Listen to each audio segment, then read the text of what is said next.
resilience. Now repeat after me. Resilience, resilience, resilience.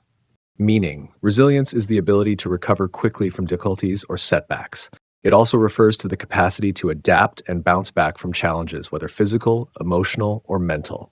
In a sentence, her resilience after losing the competition inspired everyone around her. Here, resilience refers to her ability to recover and stay strong despite the setback. Let's try another example.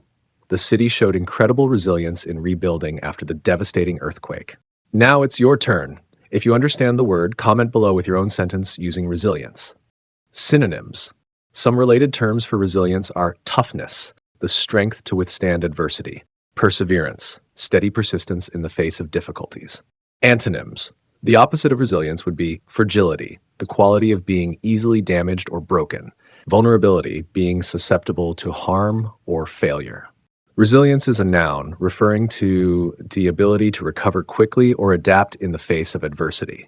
If you found this helpful, make sure to like, share, and subscribe to English Dictionary Infinity. Don't forget to hit the notification bell for more words and pronunciation tips. See you next time.